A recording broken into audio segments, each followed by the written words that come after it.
বাসরাতে জানতে পারি আমি আমার স্বামীর দ্বিতীয় স্ত্রী। একটা মেয়ের খুব স্বপ্ন থাকে স্বামী সন্তান নিয়ে সুখের সংসার। বাসরাতেই সেই স্বপ্নটা আমার ভেঙে যায়। আমার বিয়েটা হয়েছিল হুট করে। পাশের বাসার একজন চাচা আমাদের সম্বন্ধটা এনেছিল। আমার বাবার অবস্থা খুব খারাপ। আর এদিকে আমার স্বামীর অবস্থা খুব ভালো। এটা দেখি আমার বাবা কোনো কিছু না জেনে শুনে আমাকে বিয়ে দিয়ে দেয়। আমার বিয়েটা হয়েছিল খুব স্বল্প আয়োজন করে। আমার যেদিন বিয়ে হয়েছিল সেদিনই আমাকে শ্বশুরবাড়ি নিয়ে আসা হয়। শ্বশুরবাড়ি এসেই আমি দেখতে পারলাম তেমন একটা লোকজন নেই আমার শ্বশুরবাড়িতে।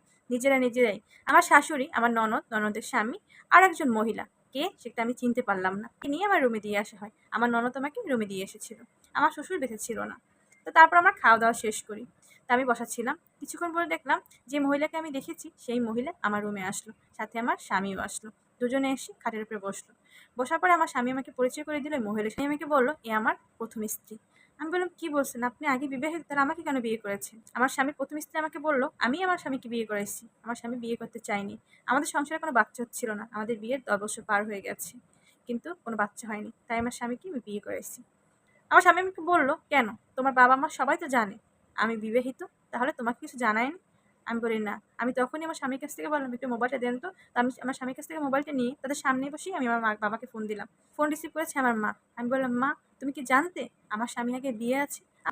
আমার মা বলল, "হ্যাঁ, জানতাম।" আমি বললাম, "তাহলে আমাকে জানাওনি কেন?" আমার বাবা আমার মায়ের কাছে ফোনটা নিয়ে বলল, "তোকে জানাই কি হবে? তুই কি তাহলে বিয়ে করতি?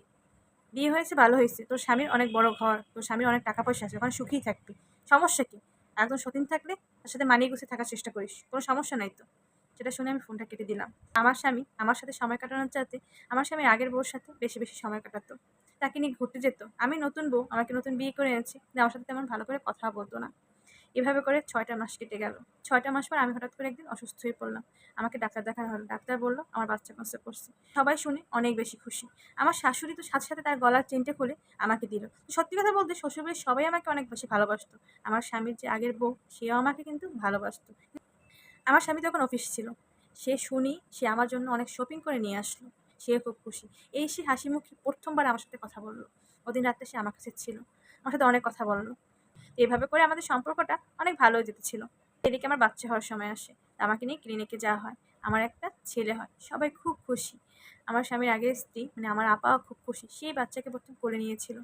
তো তারপর আমাকে বাসায় নিয়ে আসা হয়। হঠাৎ করে আমার আপা মানে আমার স্বামীর আগের স্ত্রী একদিন তার বাবার বাড়ি যাবে। বাবার বাড়ি যাওয়ার পথে সে অ্যাক্সিডেন্ট করল। সেই অ্যাক্সিডেন্টের কথা শুনে আমার স্বামী তড়িঘড়ি করে চলে গেল। কিছুক্ষণ পর সে আমাকে ফোন দিয়ে অনেক কান্নাকাটি শুরু করলো। আমি বললাম, "কি হয়েছে? বলো, কোনো সমস্যা?" সে বলল, "আপা নাকি আর বেঁচে নেই।" এটা শোনার পর আমার অনেক কষ্ট লাগছিল। মনে হচ্ছে আমার নিজের আপন বড় বোন মারা গেছে। যাকে আমি দেখতে পারছিলাম না। ১ম দিকে যাকে আমি সহ্য করতে পারছিলাম না। তার জন্য যে আমার এমন মায়া হবে আমি কখনো ভাবতেও পারিনি। আমার ছেলে তাকে মা বলে ডাকতো। ছোটবেলা থেকে আমার ছেলের সকল খেয়াল আপাই নিয়েছিল। মহিয়সী নারী। নিজের স্বামীকে অন্য একজন মেয়ের হাতে তুলে দিয়েছে।